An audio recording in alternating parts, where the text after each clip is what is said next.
যুবভারতী কাণ্ডে এখনই ED CBI তদন্ত নয় এমনটা জানিয়ে দিয়েছে কলকাতা হাইকোর্টের ডিভিশন বেঞ্চ। সিট তদন্তেই আস্থা আদালতের। মেসির অনুষ্ঠানে যুবভারতী স্টেডিয়ামে যে বিশৃঙ্খলা, পুলিশি তদন্তে হস্তক্ষেপ করল না কলকাতা হাইকোর্ট। তদন্ত প্রাথমিক পর্যায়ে রয়েছে, তাই এখনই হস্তক্ষেপ নয়। 17 পাতার রায়ে নির্দেশ কলকাতা হাইকোর্টের। তবে সিটের নিয়োগ নিয়ে প্রশ্ন করেছে আদালত। ভারপ্রাপ্ত প্রধান বিচারপতি সুজয় পাল ও বিচারপতি পার্থসারথী সেনের ডিভিশন বেঞ্চের নির্দেশ। সল্টলেক স্টেডিয়ামে গোলমালের ঘটনায় বা বিশৃঙ্খলার ঘটনায় পুলিশের তদন্তে হস্তক্ষেপ করল না হাইকোর্ট।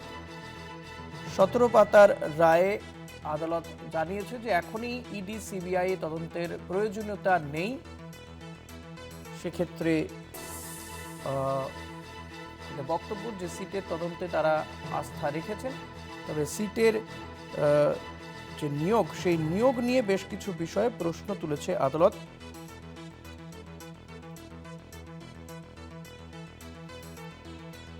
মেসির শোয়ের যে কেন্দ্র করে যে বিশৃঙ্খলা সল্টলেক যুবভারতী ক্রীড়াঙ্গনে, সেখানে যে স্টেডিয়ামে ভাঙচুর চালানো হয়, দর্শকরা এসেছিলেন মেসিকে দেখতে, কিন্তু টিকিট কেটেও হাজার হাজার টাকার টিকিট কেটেও মেসিকে তারা দেখতে পারেননি, যে কারণে তাদের রাগ ক্ষোভ দিয়ে পড়ে। স্টেডিয়ামের ওপরে বাকেট চেয়ার ভেঙে ফেলা হয়, ছুঁড়ে ফেলে দেওয়া হয়। গোল পোস্টে ঝুলতে থাকেন কেউ কেউ, গোল পোস্টের জাল কেটে নিয়ে, নেট কেটে নিয়ে চলে যান, কেউ কার্পেট নিয়ে চলে যান, কেউ মিউজিক সিস্টেমে ভাঙচুর চালায়। এবং এই ঘটনার পরিপ্রেক্ষিতে রাজ্যের ক্রীড়ামন্ত্রী অরূপ বিশ্বাস তিনি ইতিমধ্যেই ইস্তফা দিয়েছেন, তাই ইস্তফা গ্রহণও হয়েছে। তার বক্তব্য, যেহেতু ঘটনার তদন্ত চলছে এবং তিনি সেই কারণে যাতে স্বচ্ছভাবে তদন্ত হয়, সেই তদন্তের জন্যই কিন্তু তিনি পদত্যাগ করেছেন। তার পদত্যাগপত্র গ্রহণও করেছেন রাজ্যের মুখ্যমন্ত্রী মমতা বন্দ্যোপাধ্যায়। এবং মমতা বন্দ্যোপাধ্যায় তিনি ঘটনার দিনই কিন্তু অবসরপ্রাপ্ত বিচারপতির নেতৃত্বে একটি তদন্ত কমিটি গঠন করে দিয়েছিলেন। তারা তদন্ত করে এসআইটি তদন্তের সুপারিশ করেন এবং সেই মতো এসআইটি টিম গঠন করে তদন্ত চলছে। এবার বিরোধীদের বক্তব্য, তাদের দাবি ছিল যে তারা এই এসআইটি তদন্তের খুশি নন, তারা কেন্দ্রীয় তদন্তকারী সংস্থাকে দিয়ে তদন্ত করাতে চান। যদিও আদালত তাদের সেই দাবিকে খারিজ করে দিয়েছে।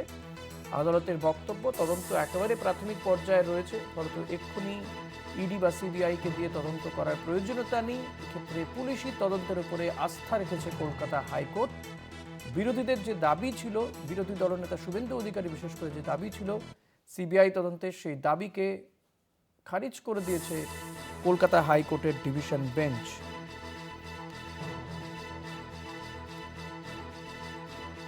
মেসি মেস কাণ্ডে যে আদালতের কাছে দাবি জানানো হয়েছিল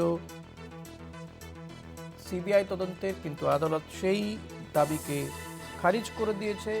আদালতের বক্তব্য যে এই ঘটনার তদন্ত একেবারে প্রাথমিক পর্যায়ে রয়েছে, তাই ইডি সিবিআই এর তদন্তের প্রয়োজনীয়তা নেই এখনই।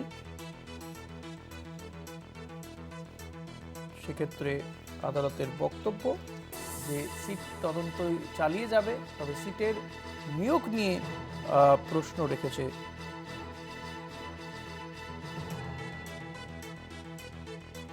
মেসি মেস কাণ্ডে পুলিশি তদন্তে আস্থা আদালতের।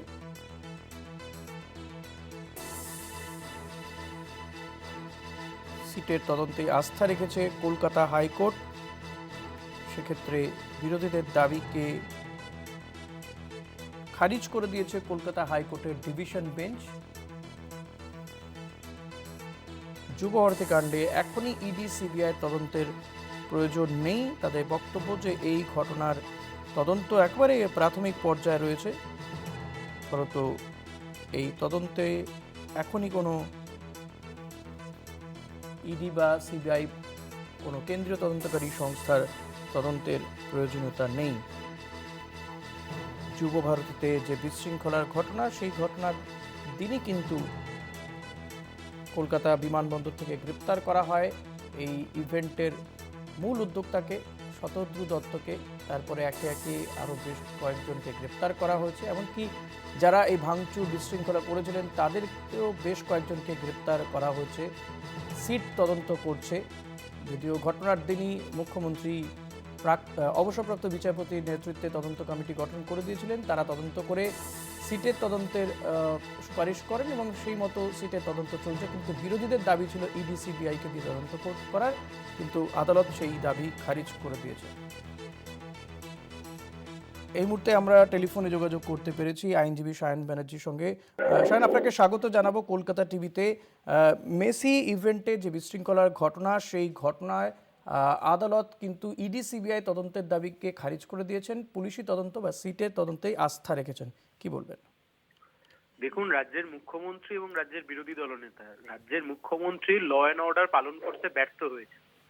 রাজ্যের বিরোধী দলনেতা শুভেন্দু অধিকারী হাইকোর্টে একটি জনস্বার্থ মামলা করে বলেছিলেন যে এই গোটা ঘটনার ইডি এনফোর্সমেন্ট ডাইরেক্টরেটকে দিয়ে তদন্ত করাতে হবে। এখন এনফোর্সমেন্ট ডাইরেক্টরেটের গল্পটা এলো কোথা থেকে? মুখ্যমন্ত্রীও গোটা গল্পটাকে নিজের ঘাড়ের থেকে নামিয়ে ফেলবার জন্য শতদ্রুবাবুকে ওনাকে গ্রেপ্তার করিয়ে দিলেন, কিন্তু নিজের রাজ্যের যে ল অ্যান্ড অর্ডার, সেই ল অ্যান্ড অর্ডার রক্ষা করবার দায় দায়িত্ব তো পুলিশের, তাহলে পুলিশ সেই কাজ করতে ব্যর্থ হয়েছেন। সেইটা নজর ঘোরানোর জন্য শতদ্রুবাবু আর শুভেন্দু বাবু যেই একটা বল পেয়ে গেলেন, হাইকোর্টে গিয়ে বললেন ইডি তদন্ত, মুখ থুবড়ে পড়লেন। স্বাভাবিকভাবেই এই গোটা বিষয়টা থেকে তো নজর ঘোরানোর চেষ্টা করা হচ্ছে। This is mismanagement by the state government. State গভর্নমেন্টের মিসম্যানেজমেন্ট এটা। রাজ্য সরকার কখনো দায় ঝেড়ে ফেলতে পারে না।